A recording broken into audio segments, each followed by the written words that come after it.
अब हम सीखेंगे कि पॉलिनॉमियल्स को सब्ट्रैक्ट यानी कि मनफी कैसे किया जाता है। देखें, ये बिल्कुल भी मुश्किल नहीं है, बस एक छोटा सा उसूल है जिसे याद रखना होता है। तो चलिए सबसे पहले देखते हैं कि हम किस तरह के सवाल को हल करने जा रहे हैं। अच्छा, तो ये है हमारा सवाल। 4x + 5 में से 7x - 2 को सब्ट्रैक्ट करना है। अब देखें, इस पूरे सवाल में सबसे अहम चीज़ क्या है? ये दरमियान वाला माइनस का निशान। देखिए, सब्ट्रैक्शन का सीधा सा मतलब होता है किसी चीज़ को कम करना या निकाल देना। जब हम पॉलिनॉमियल्स की बात करते हैं ना, तो इसका मतलब होता है कि हम एक टर्म में से दूसरी टर्म को कम कर रहे हैं। तो आखिर वो कौन सा गोल्डन रूल है जो इन सवालों को इतना आसान बना देता है? चलिए उसको समझते हैं। ये जो रूल है ना, यही असल में पूरे सब्ट्रैक्शन का राज है। बिल्कुल, इसको आप एक गोल्डन रूल ही समझ लें। जब भी ब्रैकेट के बाहर माइनस का साइन हो, तो ब्रैकेट के अंदर की हर चीज़ का साइन उलट जाता है। इसको 3 आसान स्टेप्स में सोचते हैं। पहले माइनस साइन को देखें जो ब्रैकेट के बाहर है। फिर ब्रैकेट को हटा दें और जैसे ही ब्रैकेट हटेगा, अंदर के हर टर्म का साइन बदल जाएगा, यानी पॉजिटिव बन जाएगा नेगेटिव और नेगेटिव बन जाएगा पॉजिटिव। तो हमारे सवाल में क्या था? 7x - 2। अब इस रूल के हिसाब से जो पॉजिटिव 7x है वो बन गया नेगेटिव 7x और जो नेगेटिव 2 था वो बन गया पॉजिटिव 2। सिंपल। तो अब ये हो गया -7x + 2। ठीक है, अब जब हमें रूल समझ आ गया है तो चलिए इसको अपने ओरिजिनल सवाल पर अप्लाई करते हैं और देखते हैं कि जवाब क्या आता है। तो हमारा सवाल था 4x + 5 - 7x - 2।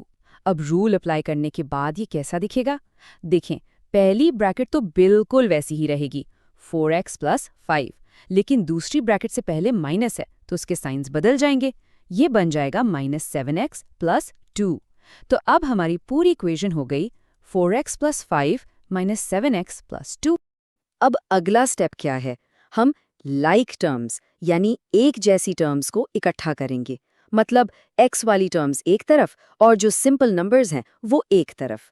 तो 4x - 7x एक साथ आ गए और 5 + 2 एक साथ आ गए। और बस अब इनको सॉल्व कर लेते हैं। 4x में से 7x गए तो बचा -3x और 5 + 2 होता है 7। तो हमारा फाइनल सिंप्लीफाइड जवाब है -3x + 7। इतना आसान था ये। अच्छा, इसी सवाल को सॉल्व करने का एक और तरीका भी है। इसको कॉलम मेथड कहते हैं। इसमें भी रूल बिल्कुल वही यूज होता है, बस लिखने का तरीका थोड़ा सा अलग है। इस मेथड में हम पोलिनोमियल्स को ऊपर नीचे लिख लेते हैं।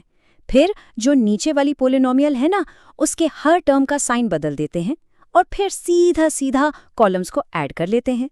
देखा, जवाब बिल्कुल वही आया, -3x + 7।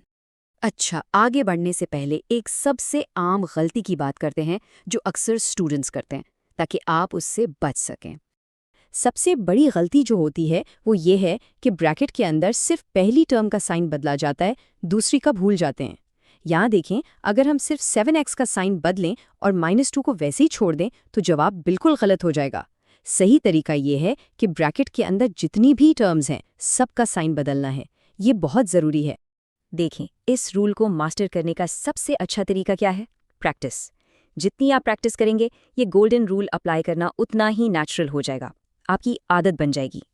तो अब आपकी बारी है, ये सवाल ट्राई करें। 4x - 1 में से x + 3 को सब्ट्रैक्ट करना है। बस वो गोल्डन रूल याद रखिएगा और देखिएगा ये कितनी आसानी से हल हो जाएगा।